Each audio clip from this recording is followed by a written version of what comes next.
Now, I was making a video about Trinidad and the fake police them.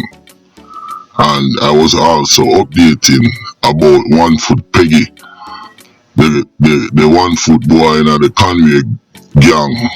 And also on Chop Lord, Jamaican Prime Minister. But the news came in that this young lady right here got shot in her face. She is 15 years old in St. Lucia yesterday. And the police, when I went to the St. Lucia Times and look at the fucking news, pardon my motherfucking language, yo, because I'm really upset about this. It just said this young lady got shot in her face, and that was it. The police are investigating. Well, listen, I know exactly what the fuck happened, and I'm gonna talk about this right now along with the rest of stuff in this video.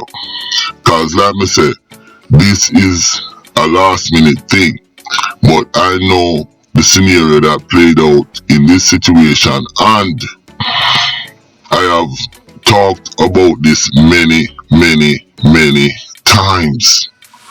And it's like the St. Lucia police, they're fucking tone deaf. Now, look at the screen right here in front of you.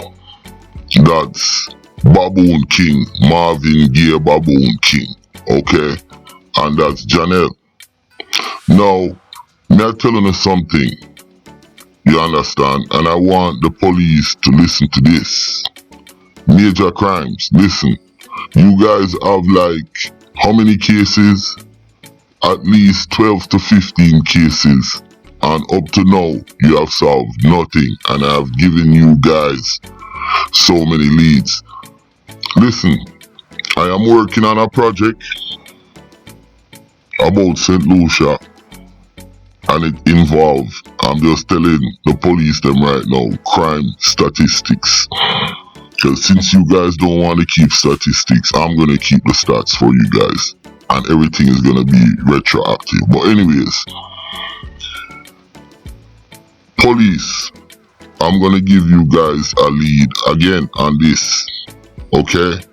Now, major crime. You guys know that this little girl, she was a truant little girl because she was getting involved with the wrong company and stuff like that.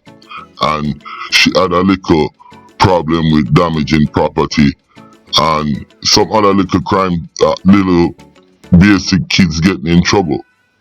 But you all know that she hung out with Marvin Baboon King Monster Crew.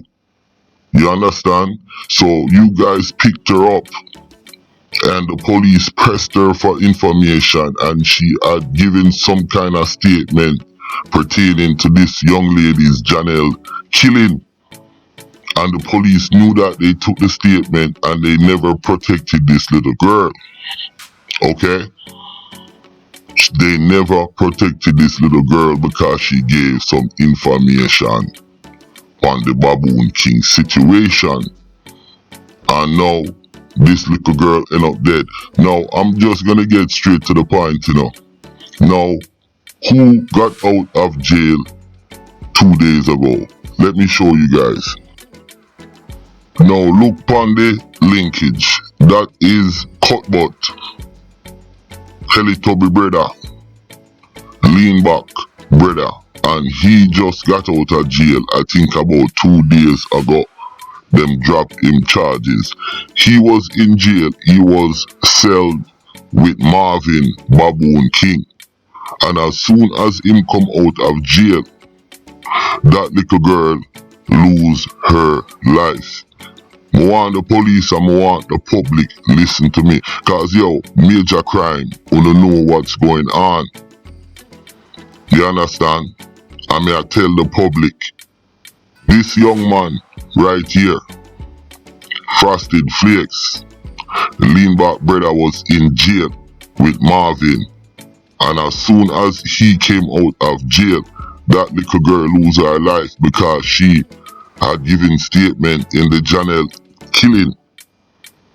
Now, if that is not a lead or solving the crime, I don't know what it is. Yo, the police them have to get up off their ass. How can you guys sleep at night knowing this? Come on, Major Crime. Come on, Mr. Guard. Let me tell you what's going on. It is alleged that Marvin is behind this because Hoodlum City, that's his turf, the monster crew, the monster gang. And that's all I'm gonna say about this. Now, I'm gonna do another video on this. This is just a summary video because, like I said, I was working on the fake police, shop lord at Jamaica, and 1 Foot Peggy. But all of a sudden, this pop up where them kill this little 15-year-old girl. Listen, shame on you, St. Lucia. Let's go. Don't forget to like and subscribe. It's Countryman again. Just I'll lick you with some wisdom, and I'll lick you with some knowledge. You gotta take inside your brain. It says, son, I've learned a lot out of reading people's faces. No matter how them are going, like them original, them fake. You gotta know when to walk and know when to run and know when to fall and know when to stand. Viewers' discretion is advice. One more time. Viewers' discretion is advice. Look at this video. It's like we can't believe this video. It's an unbelievable video. Me have to explain to you. This is Trinidad and Tobago, somewhere in Port of Spain. Now you see a black car right there with the police light. Look, you see some police walking in the building, and this is a business called Auto Rec. Now the police, they went straight in the building and went to the owner. That young man sitting right there, that man sitting right there is the owner, and he walked straight out with them. Now, the big problem with this thing here, these guys are not real police. Look at their uniform. Look how they're moving. You understand? Real police don't move that quick. Look at this. And I'm telling you, when I look at this video, the hair at the back of my neck stand up. Look at this. Can you imagine? Now you have your business and 6 man walking look like police. Look at that uniform. Look at that one right there. Police don't react like that. A police, if that was real police, they would come in, talk to you first, show you your warrant, and explain to you why they're there. It doesn't matter. That's how police come in. Now, watch this video. You're gonna see them leaving with this young man in the car. Look, 2 car load of man, you know. Come and get this guy. Now, I am gonna talk more about it and explain what was going on, and my opinion. This to me is very, very shocking. Now, the reason why I'm doing this video is to highlight how dangerous the Caribbean is and how dangerous some of the countries are, like Trinidad, Jamaica, St. Lucia, Martinique, even St. Vincent, and the list goes on and on. Now there's a lot of what I get to realize, you know, looking back at doing all these videos, I unwillingly, and let me use that word, I like it, but it was unwillingly forced up on me to become an expert in these countries and in terms of crime and trends and stuff what I see. And now this video, it highlights to the world that the Caribbean region has been suffering from American, and I'm gonna say, I don't mean to say America, let me take that back, first world crimes, because a lot of these crimes you see them do, it's crime that happen in developed countries like Canada, America, England, and the list goes on and on. And I must say this, to me, there is no more bad man where, like say, bad man have shootout and them thing there. What it is, a man send either and kill you or send somebody to come assassinate you. There is no guns out, let's do this in the public or what. Not advocating violence, but we have lost that. I can't even come up with the word right now. You know, we have lost that, where I know bad man, if a problem we are confront each other. We're not gonna send a strange man from another area, import a man in to come do your things. But I have realized that we in the Caribbean, our crime dynamics have changed to straight up American drive-by. Like even the 9 people that are Jamaica, it wasn't, you know, they were targeting the person, they just target the public, and that leads up to terrorism, you know. And it's kind of oxymoron for me, because I have labeled governments calling gangster terrorists, and at that time it never really applied, because they weren't doing terroristic acts. But now we have seen a trend that's running in the Caribbean, where we have these kind of acts, because it has happened in St. Lucia recently.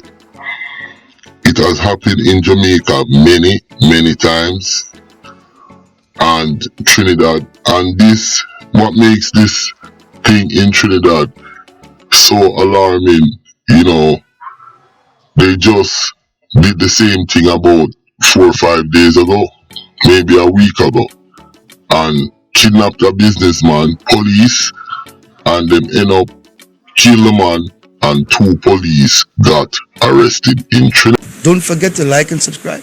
So I'm saying, I'm chuckling. So I am saying, is it me, or is it the man them fully dunce down in Trinidad and them not give a fuck? Or you have copycats, criminals who, you know, fucking say, okay, since them do that, we can do this. But this is very alarming. And like I said earlier, I did a video on Trinidad where I talked about the government is training the soldier them to assassinate the man them, all of the bosses. And this is a program that the Trinidad government has been working on for a while. I can show you why I said that, because I know it really makes sense. Let me back it up.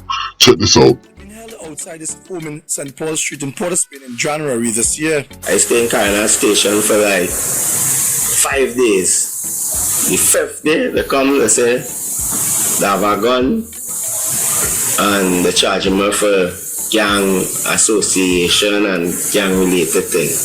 Where did they found this gun? On me, they said again, on me. Right. But the night when they hold me, they never cry, no gun in the station. They just drop me in the station and put me in the cell. The gun come 5 days after.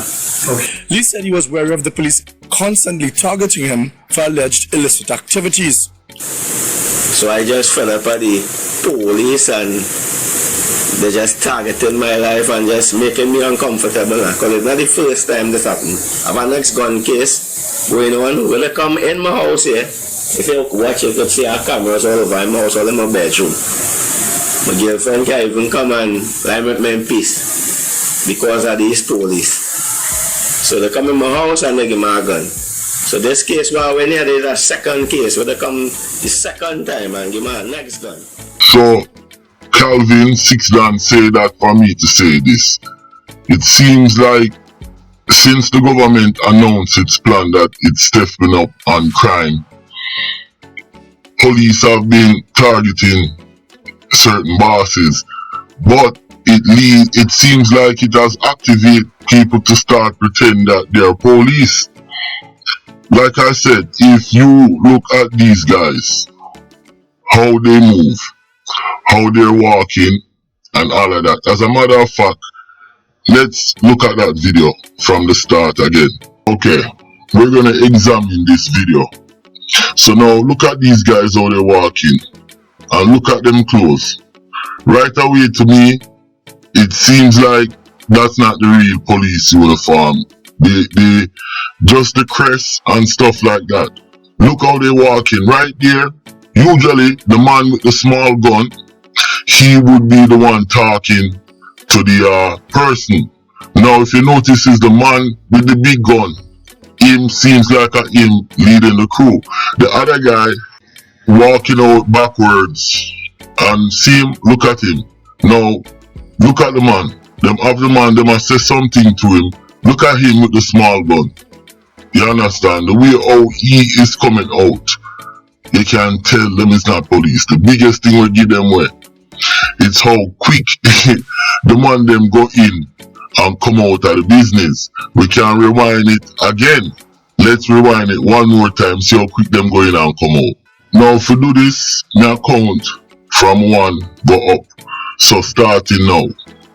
1, 2, 3, 4, 5, 6, that's 6 seconds, 7, 8, 9, 10, 11, 12, 13, 14, 15, 16, 17, 18, 19, 20 seconds, 21, 22, 23, 24, 25, 26, 27, 28, 29, 30.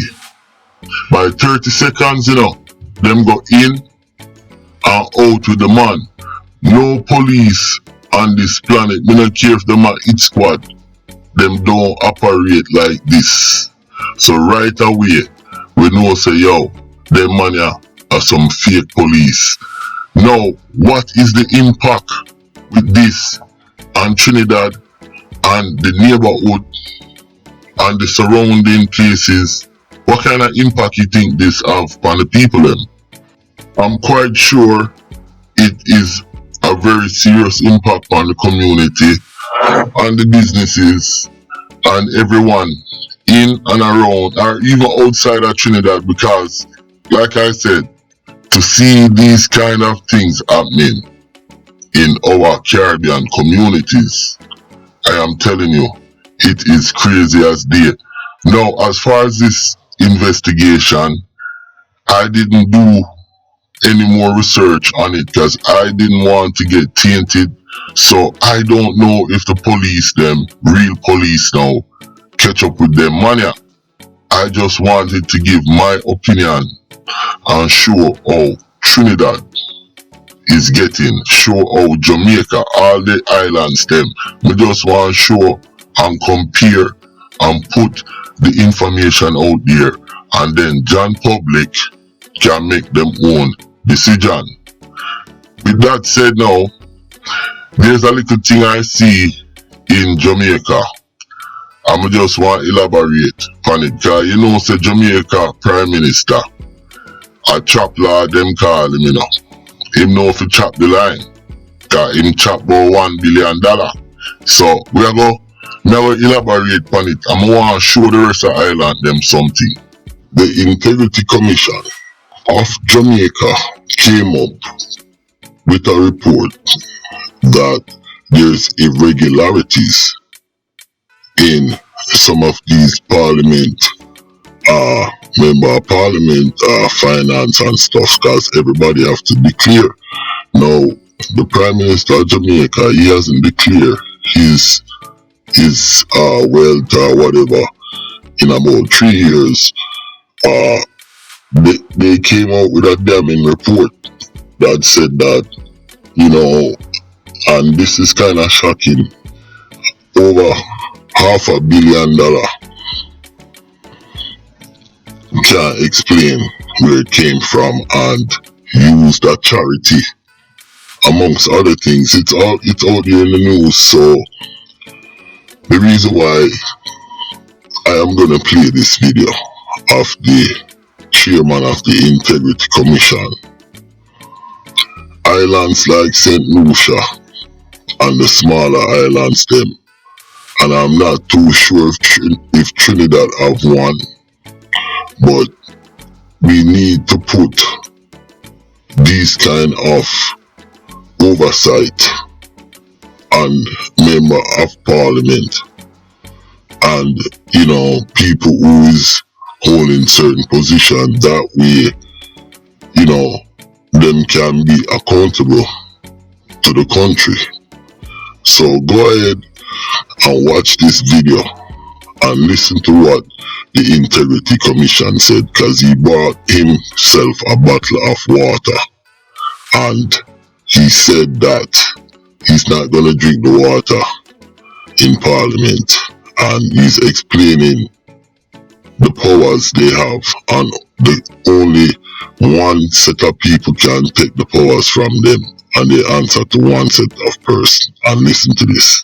I don't know if something is wrong with the water in Parliament, why some people, the moment they get into Parliament, they say certain things and behave a certain way. I don't know if that is it. As a result,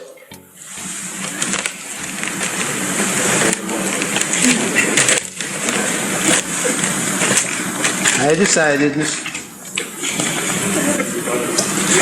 that I wasn't going to take the chance of drinking any water here.